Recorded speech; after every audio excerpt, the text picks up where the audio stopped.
तो दोस्तों क्या हो अगर आप एक ऐसी दुनिया में पैदा हो जहाँ पर मैजिक की सब कुछ है लेकिन आपके पास मैजिक ही नहीं है, लेकिन फिर भी आप इस दुनिया की सबसे ताकतवर एंटिटी बनने की कोशिश कर रहे हो। यही कहानी है हमारे मेन कैरेक्टर की। तो बिना टाइम वेस्ट किए स्टार्ट करते हैं। तो यहाँ पर हमें गार्डन मैजिक अकेडमी दिखाई जाती है जहाँ पर हमारा हीरो विल पढ़ रहा होता है, पर बिना मैजिक के उस अकेडमी में कोई भी आगे नहीं बढ़ सकता और हमारे हीरो के पास कोई मैजिक तो है ही नहीं। तो इसलिए वो डेंजरस डंजन में जाकर मॉन्स्टर्स को हराता है ताकि वो उस मैजिक अकेडमी से पास होने के लिए बहुत सारे क्रेडिट्स को इकट्ठा कर सके।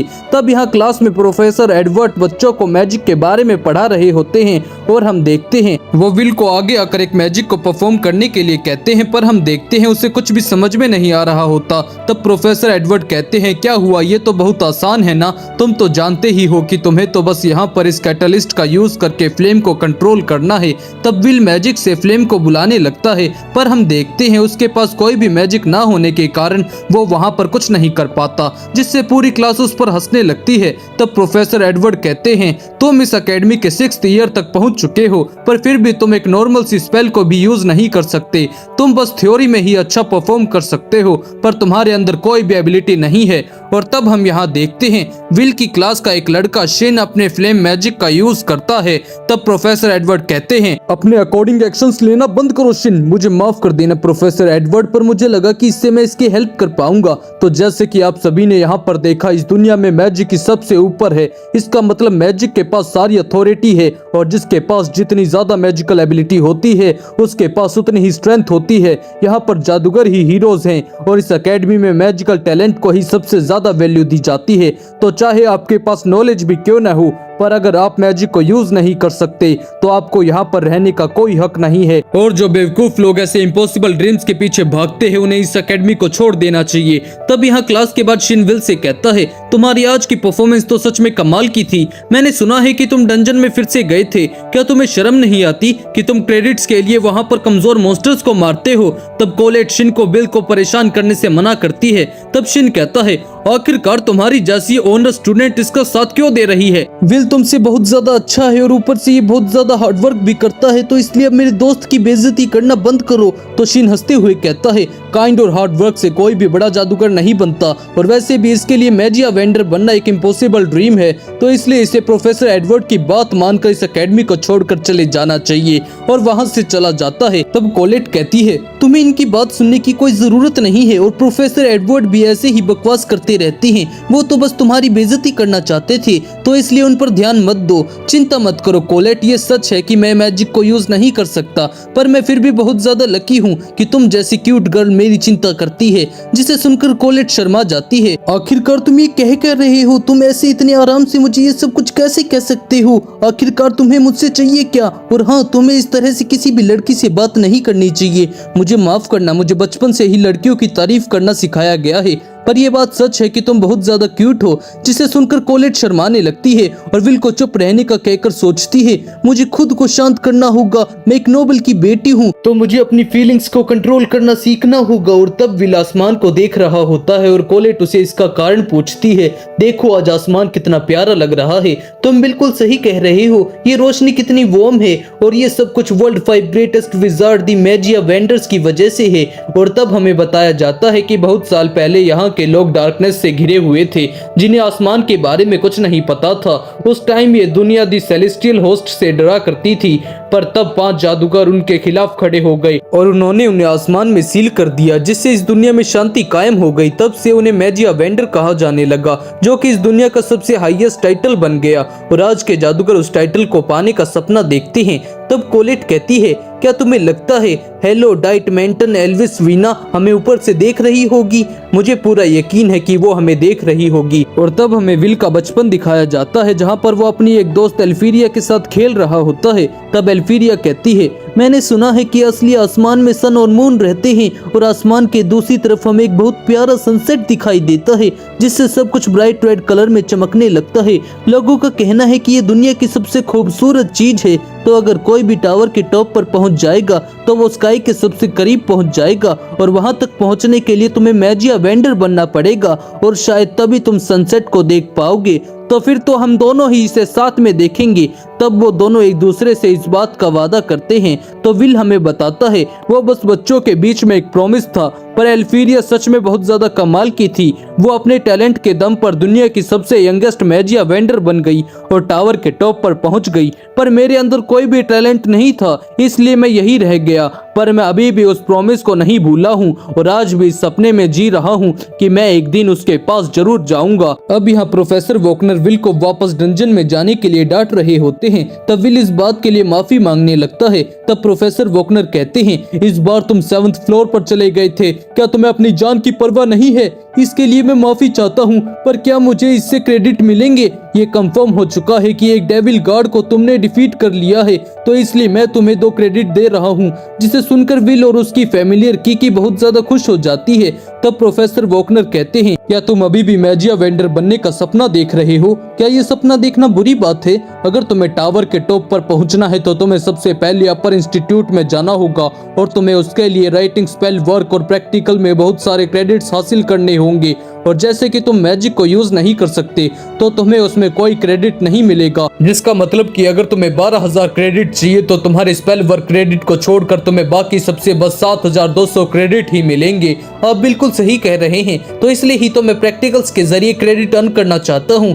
विल, मैंने तुमसे पहले भी कहा है प्रैक्टिकल्स के क्रेडिट्स के जरिए आगे बढ़ना इम्पॉसिबल है, पर मैं फिर भी ये करना चाहता हूँ। मैजिया वेंडर बनना तो छोड़ो, मुझे तो ये भी नहीं पता कि तुम यहाँ से ग्रेजुएट भी कर पाओगे या नहीं। मुझे पहले से ही पता है कि तुम्हें पिछले एग्जाम में बहुत कम क्रेडिट्स मिले हैं और तुम्हें इस वीक के एंड तक 4 और क्रेडिट्स को इकट्ठा करना है। क्या मजाक कर रहे हैं? इस वीक को खत्म होने में तो बस 2 ही दिन बाकी है। मुझे जल्द से जल्द अपने नोट्स में चेक करना होगा कि कौन सा मॉन्स्टर मुझे 4 क्रेडिट्स दिलवा सकता है। प्रोफेसर ब्रूनो ने पिछले महीने इसके बारे में कुछ न कुछ बताया ही था। मुझे जल्द से जल्द इसके बारे में ढूंढना होगा। इससे मुझे एक चीज याद आई, पर मैं यहाँ अपने खुद से बात कर रहा हूँ। मैंने सुना है कि 6th फ्लोर पर एक बिस्कर व्हील अपीयर हुआ है और मुझे पूरा यकीन है कि अभी तक किसी ने भी उसे हराया भी नहीं है।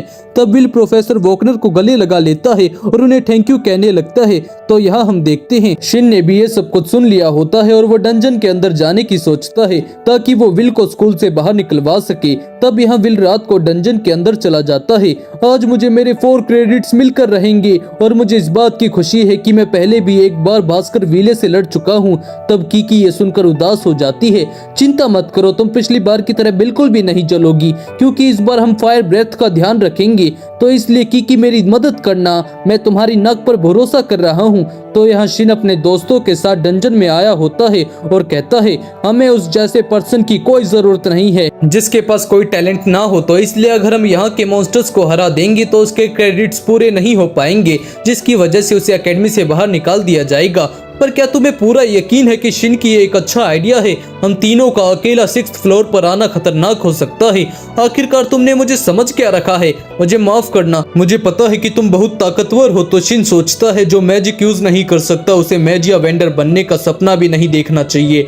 इन जैसे लोगों को तो एकेडमी में आने तक का भी हक नहीं होना चाहिए। पर तभी हम देखते हैं एक मॉन्स्टर आकर शिन के एक दोस्त को मुक्का मार के उड़ा देता है। तब दूसरा लड़का जोर जोर से चीखने लगता है।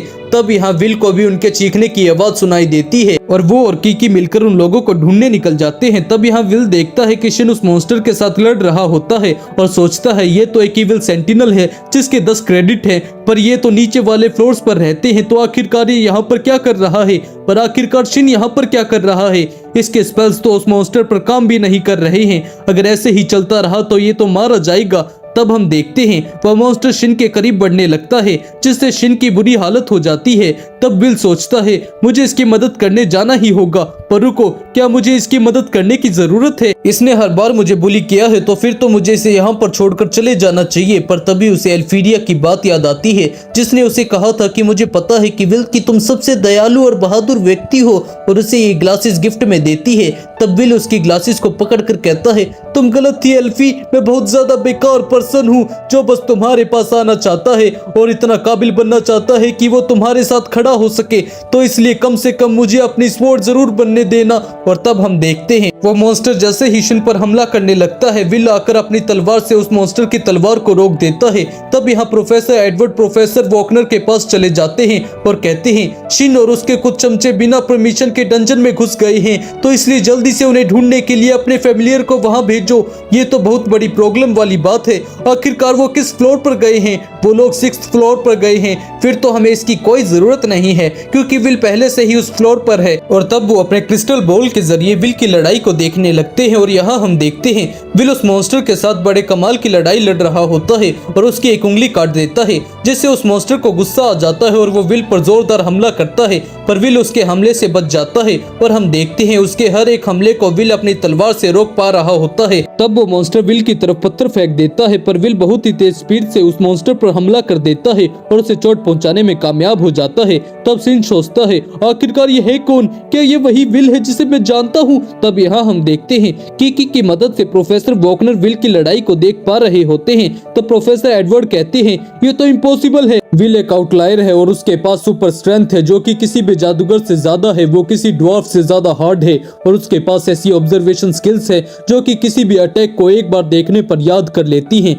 तब हम यहाँ देखते हैं विल उस मॉन्स्टर के अटैक पैटर्न को समझ लेता है और उसके अटैक से बचकर उसके एक हाथ को काट देता है। तब प्रोफेसर वॉकनर कहते हैं ये बात सच है कि विल मैजिक यूज नहीं कर सकता, पर मैजिक की दुनिया में यही एक अकेला स्पोर्ट्समैन है और इसकी तलवार का हमला लाइट जितना फास्ट है। और तब हम देखते हैं विल उस मॉन्स्टर की तलवार को उठा लेता है और वो मॉन्स्टर अपने मैजिक से विल पर हमला कर देता है और विल उस तलवार से उस मॉन्स्टर के मैजिक के साथ साथ उसकी बॉडी को भी आधा काट देता है, जिससे कि वो मॉन्स्टर मर जाता है। तब यहाँ प्रोफेसर एडवर्ड कहते हैं ये इम्पॉसिबल है। क्या तुम ये कहना चाहती हो कि जिस पर्सन के पास कोई भी मैजिक नहीं है वो खुद मैजिक से ज्यादा ताकतवर है? और वहाँ से चले जाते हैं। तब यहाँ प्रोफेसर वॉकनर विल से बहुत ज्यादा नाराज होते हैं, पर वो विल को उस मॉन्स्टर को हराने के लिए 10 क्रेडिट दे देते हैं, जिससे विल बहुत ज्यादा खुश हो जाता है। तो अब आगे हमें 5 साल पहले का सीन दिखाया जाता है जहाँ सभी लोग मैजिक न होने की वजह से विल का मजाक उड़ा रहे होते हैं। तब एक लड़का कहता है आखिरकार इसे इस अकेडमी में जगह क्यों दी गई है? तब एक लड़की कहती है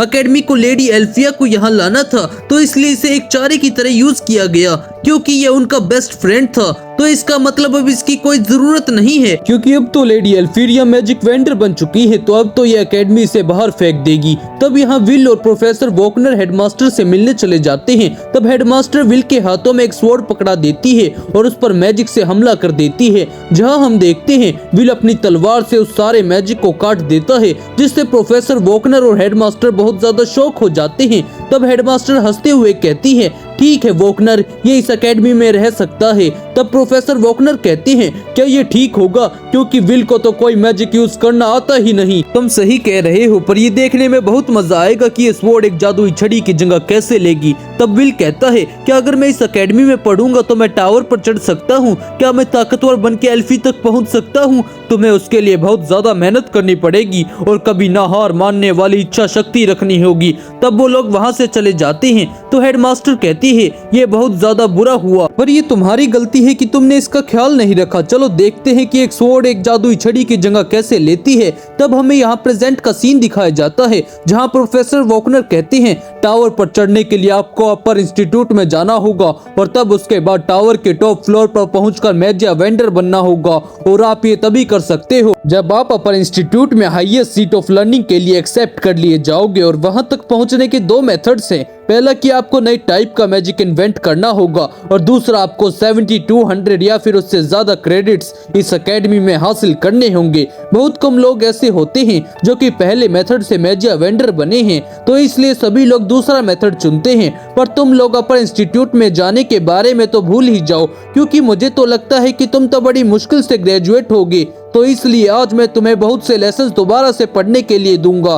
तब सभी लोग ये सुनकर रोने लगते हैं और बाहर जाकर कोलेट कहती है लगता है विल प्रोफेसर वॉकनर की क्लास कुछ ज्यादा ही खतरनाक थी। तुम सही कह रही हो, हमें मैजिक ड्रिल्स के लिए बहुत सारी प्रैक्टिस करनी होगी। तुमने राइटिंग में बहुत सारे क्रेडिट्स अर्न कर लिए हैं, पर प्रोफेसर वॉकनर फिर भी बहुत ज्यादा स्ट्रिक्ट हैं। असल बात तो ये है कि मैं स्पेल वर्क में बहुत ज्यादा होपलेस हूँ, पर मैं इसकी वजह से हार नहीं मानना चाहता। और अगर मैं सच कहूँ तो ये अच्छी बात है कि प्रोफेसर प्रोफेसर वॉकनर हमें एक्स्ट्रा क्लासेस दे रहे हैं, नहीं तो बहुत से प्रोफेसर तो ऐसा करना ही नहीं चाहते होते। तुम सही कह रहे हो। अगर मैं प्रोफेसर एडवर्ड की बात करूँ तो मैंने तो उन्हें कभी एक्स्ट्रा क्लासेस लेते हुए देखा ही नहीं। तभी हम यहाँ देखते हैं शिन के दोस्त सभी लोगों में यह अफवाह फैला रहे होते हैं कि डंजन के इविल सेंटिनल को शिन ने हराया है, और तब सभी लोग शिन की तारीफ करने लगते हैं। तब शिन सोचता है ये गलत कह रहे हैं, सच्चाई तो ये है कि उस मॉन्स्टर को विल ने हराया है। तभी उसे विल को देखकर गुस्सा आ जाता है और वो उसे कॉलर से पकड़ लेता है। तब कोलेट उसे रोकने लगती है और हम देखते हैं शिन वहाँ से चुपचाप चला जाता है। तब कोलेट कहती है आखिरकार ये क्या था? क्या शिन और तुम्हारे बीच में कुछ हुआ है? बस थोड़ी सी कुछ चीजें हुई थी। तब यहाँ प्रोफेसर एडवर्ड हेडमास्टर से कहते हैं हमें विल को एकेडमी से निकालना होगा। आखिरकार क्या हो गया है? तुम इतने जल्दी में क्यों लग रहे हो? और वैसे भी विल अपने फाइनल ईयर में है तो इसलिए हम उसे नहीं निकाल सकते, पर वो एक स्पोर्ट्समैन है और ये जगह जादूगरों के लिए है, तो इसलिए उसकी यहाँ कोई जगह नहीं है। और वैसे भी यहाँ पर कोई ऐसा नहीं रह सकता जो कि मैजिक यूज ना करके जादूगरों को हराना चाहता हो। विल ने राइटिंग में टॉप स्कोर किया है और उसकी रिपोर्ट्स भी बहुत ज्यादा कमाल की होती हैं। अगर हम इस बात को इग्नोर कर दे कि वो मैजिक यूज नहीं कर सकता तो वो सच में बहुत ज्यादा कमाल का है। वो मैजिया वेंडर के अलावा वो एक आर्टिफिशियल और हीलर बहुत ज्यादा कमाल का बनेगा। इस एकेडमी की ये जिम्मेदारी है कि वो ऐसे लोगों को और ज्यादा सपोर्ट करे और ज्यादा से ज्यादा लर्निंग करने वाले लोगों को ग्रेजुएट करे। पर प्रॉब्लम तो यही है कि वो मैजिया वेंडर ही बनना चाहता है। ये तो सच में बहुत बड़ी प्रॉब्लम है। तो चलो फिर प्रोफेसर एडवर्ड आप उसका एक टेस्ट ले लीजिए। अब आप विल की सच्चाई जान चुके हैं तो देखिए क्या वो मैजिया वेंडर बनने के लायक है भी या नहीं। और अगर वो इस टेस्ट में पास नहीं होता है तो आप जो करना चाहें उसके साथ कर सकते हैं। क्या आपको पूरा यकीन है? याद रखिए मैं प्रोफेसर वॉकनर की तरह सॉफ्ट नहीं रहूंगा, मुझे इससे कोई प्रॉब्लम नहीं है। उसे अपने अकॉर्डिंग टेस्ट करो एडवर्ड और उसकी सच्चाई जानो, क्योंकि तुम वो पर्सन हो जो कि मैजिया वेंडर के बारे में सबसे ज्यादा जानता है। तब यहाँ कोलेट मैजिक से विल का लॉकर खोल देती है और कहती है क्या तुमने अभी भी इस तलवार को यहाँ पर रखा हुआ है? मुझे एकेडमी में स्वॉर्ड यूज करने की परमिशन नहीं है और अगर मैं वापस अपने रूम में चला जाता हूँ तो मेरा रूममेट मुझे वहाँ से वापस नहीं जाने देता। तुम्हारा रूममेट रोस्टी है ना, लगता है तुम दोनों कुछ ज्यादा ही करीब हो। और तब वो दोनों पढ़ने चले जाते हैं जहाँ विल ड्वार्फ की लड़ाई के बारे में पढ़ रहा होता है। तब कोलेट कहती है क्या तुमने इसे अभी अभी याद किया है? मैं अभी दूसरी रेसेस के बारे में याद कर रहा हूँ, ये उसी के लिए नोट्स हैं। तुम राइटिंग में मुझसे बेहतर लग रहे हो पर तुम्हें खुद पर इतना ज्यादा जोर नहीं देना चाहिए, पर मुझे ये करना ही होगा क्योंकि अगर मेरा एक भी क्रेडिट कम हुआ तो मैं अपर इंस्टीट्यूट नहीं जा पाऊंगा। और वैसे भी मैं ड्वार्फ की फीलिंग्स को ज्यादा अच्छे से समझ सकता हूँ। उन्होंने एक साथ मिलकर बहुत सारे जादूगरों के साथ लड़ाई की थी और प्रोफेसर वॉकनर ने कहा था कि कभी ना हार मानना मैजिक से भी ज्यादा ताकतवर होता है। तभी प्रोफेसर एडवर्ड वहाँ पर आ जाते हैं और विल को अकेले स्पेल होल आने के लिए कहते हैं। तब वहाँ जाकर प्रोफेसर एडवर्ड कहते हैं मैं ये बिल्कुल नहीं सह सकता कि तुम स्पेल वर्क में बार बार फेल हो रहे हो, तो इसलिए मैं तुम्हारी आज एक्स्ट्रा क्लास लूंगा। क्या ये एक्स्ट्रा क्लास सिर्फ मेरे लिए है? तुम बिल्कुल सही कह रहे हो और अब मैं ये देखूंगा कि आखिरकार तुम किस मिट्टी के बने हो। तो यहाँ पर तुम्हारा टास्क ये है कि तुम्हें मुझ पर अटैक करके मुझे एक बार टच करना होगा और तुम इसके लिए मना भी नहीं कर सकते। तो अगर तुम इसमें जीतोगे तो मैं तुम्हें 5 स्पेल क्रेडिट्स दूंगा, पर अगर तुम फेल हो गए तो मैं तुम्हें स्कूल से निकाल दूंगा। तुम जैसे नो टैलेंट को मैजिया वेंडर की तरफ देखना भी नहीं चाहिए। तो अब मैंने तुम्हें लड़ने का रीजन दे दिया है, तो चलो फिर अब स्टार्ट किया जाए। और तब वो विल के नीचे एक मैजिक सर्कल बना देते हैं। तभी हम यहाँ देखते हैं प्रोफेसर वॉकनर हेडमास्टर से मिलने आए होते हैं। तो हेडमास्टर कहती है तो मैं यहाँ पर बुलाने के लिए माफी चाहूंगी, पर मुझे लगा तुम्हें ये पता होना चाहिए। और तब वो प्रोफेसर वॉकनर को प्रोफेसर एडवर्ड और विल की लड़ाई दिखाने लगती है और कहती है एडवर्ड इस टाइम विल को टेस्ट कर रहा है और तुम उसे रोकोगे भी नहीं। तुमने एक बार मुझसे रिक्वेस्ट की थी कि तुम विल का ध्यान रखोगे और तब मैंने तुम्हें वो इजाजत दे दी थी। तो इस टाइम मैं एडवर्ड की रिक्वेस्ट मान रही हूँ। वो देखना चाहता है कि विल के अंदर वो काबिलियत है जो मैजिया वेंडर बनने के लिए चाहिए होती है, पर ये गलत है। आखिरकार अपने प्रोफेसर एडवर्ड को ही ऐसा करने के लिए क्यों दिया? ये तो विल के लिए सच में बहुत ज्यादा खतरनाक है। आप जानती है ना कि वो वही पर्सन है जो कि लगभग मैजिया वेंडर बन ही चुके थे, चाहे वो फेल हो चुके हो, पर वो एक ऐसे पर्सन है जो कि टावर के टॉप तक पहुंचे थे। तो उनका सामना करना तो सच में बहुत ज्यादा मुश्किल होने वाला है। तब हम यहाँ देखते हैं प्रोफेसर एडवर्ड का सामना करते हुए विल बहुत ज्यादा थक चुका होता है और सोचता है ये मुझ पर low level black magic use कर रहे हैं, पर फिर भी इन स्पेल्स की ताकत बहुत ज्यादा है। और तब विल बहुत तेजी से भागकर प्रोफेसर एडवर्ड को लात मारने लगता है, पर प्रोफेसर एडवर्ड का मैजिकल बैरियर उसकी लात को रोक देता है और तब प्रोफेसर एडवर्ड उसे हवा में फेंक कर उस पर फिर से हमला कर देते हैं, जिससे विल जोर से नीचे जाकर गिरता है और उसका चश्मा भी टूट जाता है। तब विल सोचता है ये तो कोई मंत्र भी नहीं पढ़ रहे हैं और ऊपर से इनकी स्पेल कास्टिंग भी बहुत ज्यादा फास्ट है, मुझे तो इन पर हमला करने का मौका भी नहीं मिल रहा है, ये तो सच में बहुत ज्यादा ताकतवर हैं। तब कीकी वहां से चली जाती है। तब प्रोफेसर एडवर्ड कहते हैं मैं अब सिर्फ 2 ही स्पेल यूज करूंगा, पहली स्पेल तुम्हें जलाने के लिए और दूसरी स्पेल तुम्हारे अटैक से मुझे बचाने के लिए। एक चीज हमेशा याद रखना कि अगर तुम 1000 स्पेल को याद नहीं रख सकते तो एक ही स्पेल को इतना ज्यादा मास्टर कर लो कि उसके आगे कोई टिक ही ना पाए। ये तो एक स्पेल को मल्टीपल बार कास्ट कर रहे हैं, क्या ये ओवरलैपिंग सीरीज है? तब विल उनके स्पेल से बचने के लिए वहां से भागने लगता है और प्रोफेसर एडवर्ड उस पर हमला कर देते हैं और उसे उठाकर इधर उधर पटकने लगते हैं, जिससे हम देखते हैं विल बहुत ज्यादा जख्मी हो जाता है और सोचता है मैं ऐसे नहीं जीत सकता, काश मेरे पास मेरी स्वॉर्ड होती। तब यहाँ कोलेट सोचती है मैं उम्मीद करती हूँ कि विल ठीक होगा, कहीं प्रोफेसर एडवर्ड उसे अकेले में टॉर्चर तो नहीं कर रहे होंगे। तभी वो देखती है कि जख्मी हालत में उसके पास आ जाती है और विल के लॉकर की तरफ इशारा करने लगती है। तब कोलेट को समझ में आ जाता है कि विल किसी खतरे में है और वो विल का लॉकर खोल देती है। तब यहाँ प्रोफेसर एडवर्ड कहते हैं मैजिया वेंडर जादूगरों की दुनिया में सबसे टॉप पर होते हैं, तो अगर तुम मुझे ही नहीं हरा सकते तो वहां तक तो पहुंचने के बारे में भूल ही जाओ। चलो मैं तुमसे ड्वार्फ की बैटल के बारे में क्वेश्चन पूछता हूँ, तुम्हें पता है ना उन बेवकूफ ड्वार्फ ने 10,000 लोगों की आर्मी इकट्ठी की थी, तो क्या तुम मुझे बता सकते हो कि उन्हें हराने के लिए कितने जादूगर लगे थे? उन्हें हराने के लिए सिर्फ एक जादूगर ही लगा था, 10,000 ड्वार्फ के लिए एक सिंगल जादूगर की छड़ी काफी है। और ये दुनिया ऐसे ही काम करती है, जादुई छड़ी हमेशा से स्वॉर्ड से ज्यादा ताकतवर थी और हमेशा रहेगी, तो इसलिए अपने सपने को भूल जाओ, चाहे जो मर्जी हो जाए, पर मैं मैजिया वेंडर बन के रहूंगा। आखिरकार तुम ये क्यों करना चाहते हो? क्या तुम्हारे पास इस चीज का कोई रीजन भी है? मैं उस लड़की से मिलना चाहता हूँ जिससे मैं प्यार करता हूँ, मैंने एल्फी से वादा किया था, तो इसलिए मैं मैजिया वेंडर बनकर रहूंगा और उस तक पहुंचकर रहूंगा। क्या तुम मैजिया वेंडर इस बेकार से रीजन के लिए बनना चाहते हो? चाहे आपके लिए रीजन बेकार होगा, पर मेरे लिए ये पूरी जिंदगी है, तो इसलिए मैं एल्फी के साथ सनसेट देख कर रहूंगा। तब कोलेट विल को उसकी तलवार दे देती है और विल लड़ने के लिए तैयार हो जाता है। तब प्रोफेसर एडवर्ड विल पर हमला कर देते हैं, पर विल अपनी तलवार से उनके मैजिक को काट देता है। तब प्रोफेसर एडवर्ड सोचते हैं आखिरकार इसने मेरे मैजिक को कैसे काट दिया, क्या ये वॉरियर स्वॉर्ड है? तब प्रोफेसर एडवर्ड विल के आसपास आग की दीवार बना देते हैं। तब विल सोचता है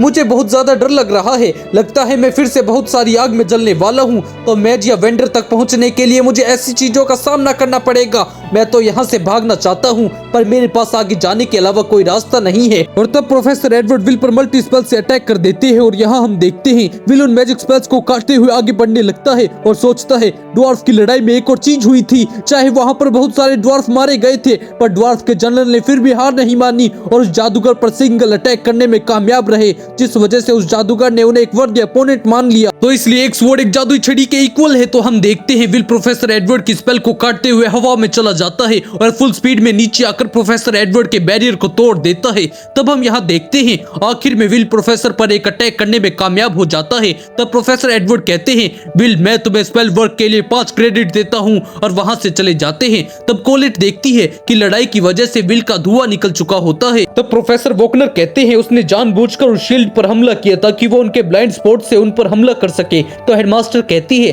तुम सही कह रहे हो और उसका अटैक इतना पावरफुल था कि उसने शील्ड को भी तोड़ दिया। सच में ये बहुत ज्यादा कमाल की बात है कि एक स्वॉर्ड का हमला एक मैजिक को भी सरपास कर सकता है, इसकी इच्छा शक्ति तो सच में कमाल की है। अब यहाँ हमें हमारे मेन कैरेक्टर विल के पास्ट का सीन दिखाया जाता है जहाँ एल्फी कहती है विल तुम सबसे ज्यादा काइंड ऑफ ब्रेव पर्सन हो और अब मैं यहाँ से जा रही हूँ, तो अपना ध्यान रखना। एल्फी मैं टावर पर चढ़कर रहूंगा, चाहे मैं मैजिक को यूज नहीं कर सकता और चाहे बहुत सारी चीजें हमें मिलने से रोकती रहे, पर फिर भी मैं तुम तक पहुंचकर रहूंगा और ये मेरा वादा है, हम सनसेट को साथ में जरूर देखेंगे, ये प्रॉमिस रहा और मैं हमेशा तुम्हारा इंतजार करूंगी। तब विल रोने लगता है और कहता है प्रोफेसर वोकनर ये आखिरी बार होगा जब मैं इतनी जोर से रोऊंगा। तो यहाँ प्रेजेंट में हम देखते हैं विल अपनी एजुकेशन को सपोर्ट करने के लिए काम कर रहा होता है और तभी अचानक से वो टकरा जाता है जिससे कि न्यूज़पेपर हवा में उड़ने लगते हैं। तब विल अपनी स्पीड को यूज करके उन न्यूज़पेपर्स को पकड़ लेता है, पर फिर भी एक न्यूज़पेपर नीचे गिर जाता है जिसमें वो वो देखता है कि एल्फी ने एक नया मैजिक को इन्वेंट किया होता है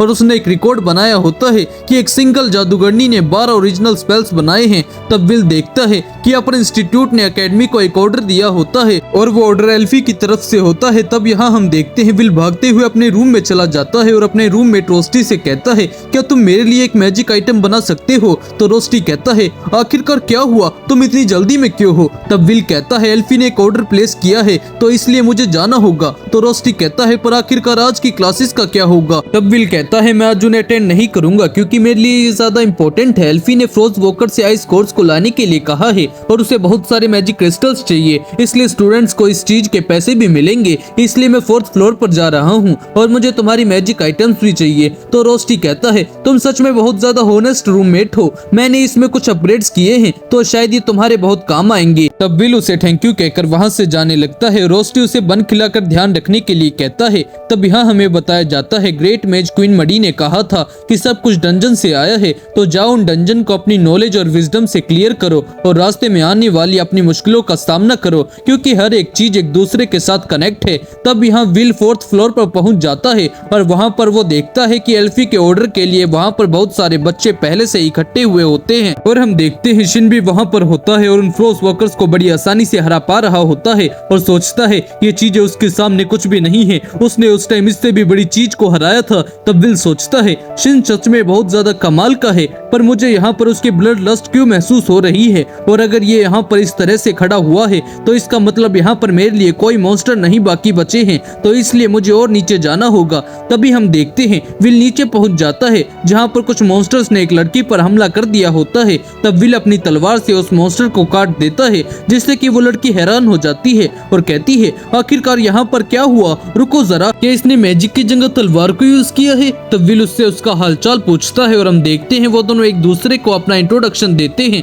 तब यहाँ क्लास में प्रोफेसर वोकनर कहते हैं, अगर आप इस वर्ल्ड में एक न्यू मैजिक को क्रिएट कर देते हैं तो आप बिना किसी प्रॉब्लम के टावर पर चढ़ सकते हैं। एक नए मैजिक का नाम हमेशा या तो उसके क्रिएटर के नाम पर रखा जाता है या फिर वो किसी पर्सन से रिलेटेड होता है, जैसे कि डार्क मैजिक डेक्स डार्बिकन्स। इसका नाम एंशिएंट मेज डार्बिकन्स के नाम पर रखा गया है। अगर आप में से कोई भी एक न्यू मैजिक को क्रिएट कर देता है तो आप हिस्ट्री में अपना नाम कमा सकते हैं। पर हम देखते हैं सबको ये मुश्किल लग रहा होता है। रोज कहती है, प्रोफेसर वोकनर, तो क्या इसका मतलब जो पेपर में आज लेडी एल्फिया के बारे में आया है वो बहुत ज्यादा अमेजिंग है? वो सच में बहुत ज्यादा अमेजिंग है और इस बात पर तो विश्वास करना भी मुश्किल है कि कोई अकेला पर्सन 12 न्यू मैजिक को क्रिएट भी कर सकता है, क्योंकि मैंने आज तक ऐसा कुछ नहीं देखा और अब इसी के चलते उसे हिस्ट्री में सबसे ग्रेटेस्ट मेज कहा जाएगा। तब कोलेट कहती है, जिस चाइल्डहुड फ्रेंड का पीछा विल कर रहा है वो तो सच में बहुत ज्यादा कमाल की है, उसके एक ऑर्डर देने पर पूरी एकेडमी उस काम पर लग गई है। रोज कहती है, लगता है किसी को जलन हो रही है, क्या तुम ये सोच रही हो कि विल की चाइल्डहुड फ्रेंड उसे तुमसे छीन लेगी? तब कोलेट कहती है, ऐसा कुछ नहीं है। तब प्रोफेसर वोकनर उन दोनों को चुप रहने के लिए कहते हैं और कोलेट सोचती है, क्या वो आज एल्फिया के लिए डंजन में गया है? तब यहाँ आइरिस कहती है, तुम पक्का वो बुक लर्नर हो ना, एक ऐसा सीनियर जिसके पास कोई मैजिक नहीं है और एकेडमी का सबसे पहला नो टैलेंट पर्सन। तब विल कहता है, आखिरकार तुम मुझे सीनियर क्यों कह रही हो, क्योंकि मैं 4th ईयर में हूँ और अब 6th ईयर में। क्या तुम्हें मेरे साथ होने से प्रॉब्लम नहीं है? जैसे कि तुमने कहा कि मैं एक नो टैलेंट हूँ, तो क्या तुम्हें मेरे साथ अनकंफर्टेबल महसूस नहीं हो रहा? आखिरकार मैं अपने बचाने वाले के बारे में ऐसा क्यों सोचूंगी? तुम चाहे मैजिक यूज नहीं कर सकते, पर तुम्हारे पास बहुत सारा टैलेंट है और मैं उसकी इज्जत करती हूँ। क्या तुम यहाँ पर एल्फी के ऑर्डर की वजह से आई हो? तुमने सही कहा, मैं मैजिया वेंडर की मदद करना चाहती हूँ और स्काई को रोके रखने के लिए अपना योगदान देना चाहती हूँ। तब विल हमें बताता है, हम जो स्काई देखते हैं वो असली नहीं है, जो स्काई आसमान में है वो एक बैरियर है जो कि अपने पावरफुल मैजिक से मैजिया वेंडर्स ने बनाया है। लोरा के अकॉर्डिंग जब बैरियर फेल हो जाएगा तब इस दुनिया में फिर से अंधेरा छा जाएगा और यहाँ चारों तरफ तबाही मच जाएगी। हम स्टूडेंट्स ऑर्डर्स को एक्सेप्ट करते हैं, पर ये सिर्फ इसी वजह से नहीं है कि हमें मैजिया वेंडर्स बहुत पसंद है। हम सभी को विश्वास है कि अगर हम उनके ऑर्डर्स को पूरा करेंगे तो हम भी इस बैरियर को ऊपर ऐसे रखने में अपना योगदान दे पाएंगे। तब आइरिस कहती है, सीनियर विल, सच्चाई तो ये है मैं एक बार लेडी एल्फी से मिली हूँ और मैं इसके बारे में कभी भी नहीं भूल सकती। ये तब की बात है जब मैं डंजन में अकेली थी और मैं खतरे में पड़ गई थी। मुझे मॉन्स्टर ने चारों तरफ से घेर लिया था और मुझे मेरे चारों तरफ सिर्फ मौत दिखाई दे रही थी और तभी लेडी एल्फिया ने मुझे बचा लिया और वो सच में बहुत कमाल का था। और उसके बाद हमने बहुत सारी चीजों के बारे में बात की। मैं उनके लिए कुछ भी कर सकती हूँ और आज भी मैं उन्हीं के ऑर्डर को पूरा करने के लिए यहाँ पर आई थी, पर मुझे कोई भी फ्रॉस्ट वॉकर नहीं मिला। लगता है बाकी सभी ने बाकी फ्रॉस्ट वॉकर्स को हरा दिया है और मेरा सर्च मैजिक भी कुछ भी नहीं ढूंढ पा रहा है। तब किकी विल को साइड में ले जाती है। तब आयरस पूछती है आखिरकार क्या हुआ। फ्रॉस्ट वॉकर्स जहाँ से भी गुजरते हैं वहाँ पर वो आइस शार्ड छोड़ देते हैं और उनका साइज 0.5 या फिर 1 सेंटीमीटर का होता है, पर यहाँ पर उनका साइज उनसे 2 गुना ज्यादा है, जिसका मतलब यहाँ पर एक क्रोसल है और तुम्हारा मैजिक भी उसे नहीं ढूंढ पा रहा है। पर रुको, आप तो मैजिक यूज ही नहीं कर सकते, तो आपको इन सब के बारे में कैसे पता है? मैजिक बहुत ज्यादा ग्रेट है, पर इसका मतलब ये नहीं है कि सब कुछ उसी के जरिए होता है और डंजन में तो सब कुछ अलग होता है। और वैसे भी चाहे मेरे पास मैजिक नहीं है, पर मेरे पास उसकी जगह विजडम, नॉलेज और एक्सपीरियंस है। तभी वो क्रोसल उन पर हमला कर देता है और विल आयरस को लेकर उसके हमले से बच जाता है। तब आयरस सोचती है ये तो एक फ्रॉस्ट रेक्स है जो कि फ्रॉस्ट वॉकर का भी एक बड़ा वर्जन है और इसे मारने पर 6 क्रेडिट्स मिलते हैं। और तब वो क्रोसल फिर से विल और आयरस पर हमला कर देता है और तब विल खुद को और आयरस को उसके हमले से बचा लेता है और आयरस को छोड़कर लड़ने के लिए जाने लगता है। और तब आयरस कहती है रुक जाइए, फिजिकल अटैक्स इस पर काम नहीं करते हैं, ये एक ड्वार्फ किलर है और अगर आप इसे टच करेंगे तो आप फ्रीज हो जाएंगे, तो इससे बचने के लिए हमें दूसरे मैजिक का इस्तेमाल करना होगा। चिंता मत करो, मैंने पहले भी कई बार इस मॉन्स्टर को हराया है। और तब वो क्रोसल फिर से विल पर हमला कर देता है और हम देखते हैं विल उसके हमले से बचते हुए उसकी तरफ बढ़ने लगता है। तब उस क्रोसल को विल दिखाई नहीं दे रहा होता, जिस वजह से वो इधर उधर फायर करने लगता है और आयरस और किकी उसके हमले से बचते हुए आइस की वॉल के पीछे जाके छुप जाते हैं। तब विल रोस्टी के बनाए हुए मैजिक आइटम को क्लोजर के ऊपर फेंक देता है और वो मैजिक आइटम क्लोजर से अटैच हो जाता है। तब विल क्लोजर के हमले से बच जाता है और उस क्लोजर को रस्सी से बांध देता है और कहता है ये क्रोसल फायर के अगेंस्ट कमजोर होते हैं, जिसका मतलब इन्हें एक्सप्लोजिव से भी उड़ाया जा सकता है। तब वो क्रोसल विल की तरफ ठंडी हवाओं को फेंकने लगता है, पर तभी विल उस रस्सी में आग लगा देता है और हम देखते हैं रोस्टी का वो मैजिक आइटम एक्सप्लोड्स के टुकड़े टुकड़े हो जाते हैं। तब यहाँ पर हम देखते हैं एकदम से आयरस की पर्सनैलिटी चेंज हो जाती है और वो सोचती है तो ये है वो पर्सन जिसके पास कोई टैलेंट नहीं है। रियलिटी में तो ये तो अफवाह से बहुत ज्यादा अलग है, पर आखिरकार मैं इसकी रिपोर्ट कैसे दूंगी? तब विल को कोर मिल जाता है और वो और आयरस उसे लेकर वापस चले जाते हैं। तो यहाँ हम देखते हैं आयरस उस टावर पर चली जाती है और सोचती है चाहे वो मैजिक यूज नहीं कर सकता, पर वो उस मैजिक की कमी को अपनी क्रिएटिविटी और समझदारी से पूरा कर सकता है और ऊपर से उसके पास लड़ाई का बहुत ज्यादा एक्सपीरियंस है। ये सच है कि वो एक जादूगर नहीं है, पर वो एक बहुत कमाल का स्पोर्ट्समैन है। और तब हम देखते हैं आयरस सभी के मैजिया वेंडर्स के पास चली जाती है और कहती है कहीं मैंने आपको डिस्टर्ब तो नहीं कर दिया? और तब कैरी आउट कहता है ऐसी कोई बात नहीं है, हम बस एक मीटिंग में थे, क्योंकि अगर बैरियर टूट जाएगा तो ये दुनिया डिस्ट्रॉय हो सकती है, हम उसी के बारे में बातचीत कर रहे थे। तो जियो कहता है मैं शर्त लगा सकता हूँ कि वो सेलेस्टियल्स हमें दूसरी तरफ से देख रहे होंगे और हमारे पास अभी इतने सारे लोग नहीं हैं कि हम उनके साथ लड़ाई लड़ सके। तब एलनोर कहती है हमें और ज्यादा एलाइट मैजिस की जरूरत है ताकि हम वक्त आने पर लड़ाई कर सके, हम ये नहीं चाहते कि लोरा एक सच्चाई बन जाए। तो जियो कहता है तो तुम्हारी साइड कैसा चल रहा है वॉचर, क्या तुम्हें कोई ऐसा मिला जो हमारे काम आ सकता है? तब एरिस कहती है एकेडमी में मुझे एक बहुत इंटरेस्टिंग पर्सन मिला है जो कि मैजिक को यूज नहीं कर सकता है और उसका नाम वेल सैफोर्ड है, तो इसलिए मैं रिकमेंड करती हूँ कि उसे टावर के अंदर बुलाया जाए। तब कैरी और एलनोर मना कर देते हैं और जियो कहता है ये तो सच में बहुत इंटरेस्टिंग है। तब कैरी नोट कहता है कि उसे यहाँ पर लाने की इतनी जल्दी भी क्या है, अभी ग्रैंड मैजिया फेस्टिवल आ रहा है तो हम उसके बाद डिसीजन लेंगे। तो जियो कहता है टैलेंटेड लोग टावर पर चढ़ने का रास्ता ढूंढ ही लेते हैं, अगर वो ऐसा ना कर पाए तो हम इसमें कुछ नहीं कर सकते। तब वो सारे मैजिया वेंडर्स वहाँ से चले जाते हैं, पर हम देखते हैं एल्फी अभी भी सो रही होती है। तब एरिस कहती है जिस लड़के के बारे में आपने मुझे बताया था वो तो सच में बहुत कमाल का है। तब हम देखते हैं एल्फिया के पास विल का हासिल किया हुआ कोर आ जाता है और वो कहती है विल मैं हमेशा तुम्हारा इंतजार करती रहूंगी। और इसी के साथ ये पार्ट यहीं पर एंड हो जाता है। तो दोस्तों आपको ये पार्ट कैसा लगा हमें कमेंट में जरूर बताना। बाकी वीडियो को लाइक कर दो, चैनल को सब्सक्राइब कर दो और कमेंट में नेक्स्ट पार्ट लिख दो। बाकी मैं आपके लिए और भी नए एनिमेज लाने वाला हूँ, तो जल्दी से चैनल को सब्सक्राइब करना मत भूलना। बाकी जब तक के लिए टाटा बाय बाय।